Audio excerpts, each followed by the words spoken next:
Hey, what's going on, APUSHers? We have video number 19 for you. Early 1800s political parties, the Louisiana Purchase, War of 1812, and the Monroe Doctrine. Before we begin, at shout out time, I want to give a shout out to Mr. Lindstrom's class in Ohio. Thanks for watching. Best of luck to you all this year. All right, so let's talk about early 1800s political parties. So we're still talking about the Democratic Republicans and the Federalists, and they're still debating the following issues. Number one, tariffs. If you don't remember, a tariff is a tax on imported goods, which will increase the price of foreign goods, increase the cost of these goods. So Federalists will favor tariffs, Democratic Republicans will oppose them. Powers of the federal government was another debated issue. Ironically, during this time, the Federalists will oppose a loose interpretation of the Constitution due to the Louisiana Purchase. If you remember back during the days of the Bank of the United States, Federalists were the party that advocated a loose interpretation for the bus, and Democratic Republicans opposed it, but during this time they're actually going to flip-flop on the issue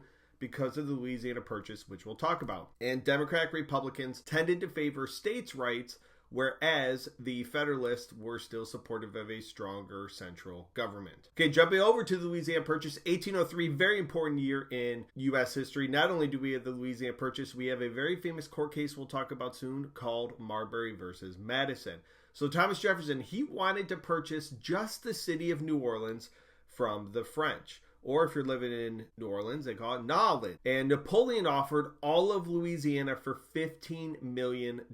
So Jefferson's representatives couldn't pass it down. Livingston and Monroe, they're like, this is just too good of a great deal. They didn't even consult with Jefferson. They just purchased the whole thing.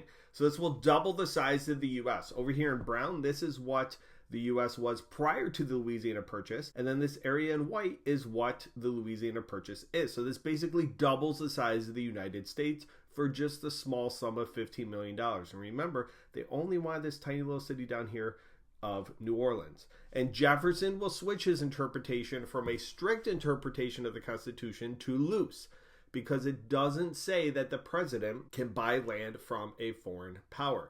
So Jefferson and the Democratic Republicans will switch their interpretation from strict to loose. I remember as Jefferson switched from strict to loose. Jefferson switched from strict to loose. So the War of 1812, jumping ahead a couple years, we have a couple issues and what's going on with Great Britain. Well, it is a war between the U.S. and Great Britain over issues such as impressment. And impressment is when the British were kidnapping American sailors and forcing them into the British Navy. Please make sure you define that, people in my class. Kidnapping of Americans and forcing them into the British Navy. So war hawks, people like Henry Clay and John C. Calhoun from the South and the West, they're going to be furious with this impressment and they want to demand war with Great Britain. Federalists were against war with England. They thought it would hurt them economically, especially in the Northeast. And here is a political cartoon of the famous Embargo Act, in which the U.S. forbade trade with all other nations. And you see it here. This turtle representing the embargo is stopping this guy from trading with a Great Britain ship in the background. And it says, "Oh, this cursed, oh, grab me." And you're thinking to yourself, what's an oh, grab me?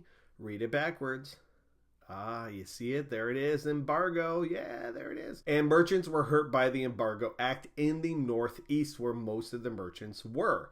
And there was no land that was gained or lost by either side at the end of the war. So no side really gained any other land. So what are some impacts of the War of 1812? Definitely know some of these impacts. Well, the war made two generals popular and future presidents. The first one is William Henry Harrison at the Battle of Tippecanoe. Dude only was president for 30 days. He died of pneumonia 30 days into office.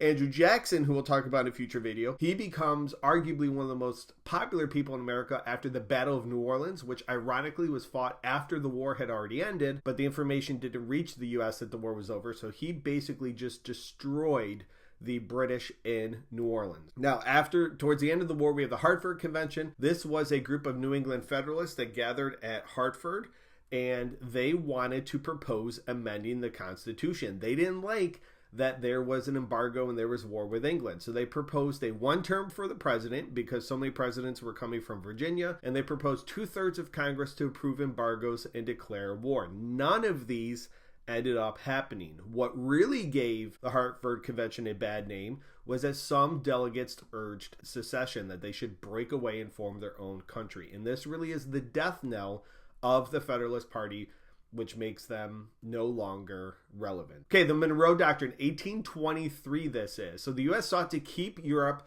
from recolonizing Latin America. If you think back to your world history days, a lot of nations in Latin America are declaring independence, and the U.S. wants to make sure that Europe will not recolonize or take over these countries again. So the U.S. is going to warn Europe to stay out of the Western Hemisphere. Here's a great political cartoon. U.S. is on one side and the European leaders are on the other. The U.S. is saying, you guys stay over there. That's your land.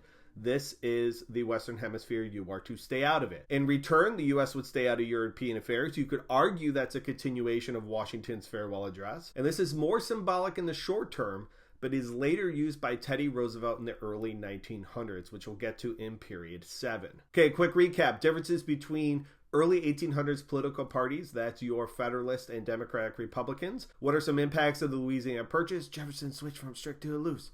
Causes and impacts of the War of 1812, and finally the Monroe Doctrine. All right, guys, look forward to seeing you back here for video number 20.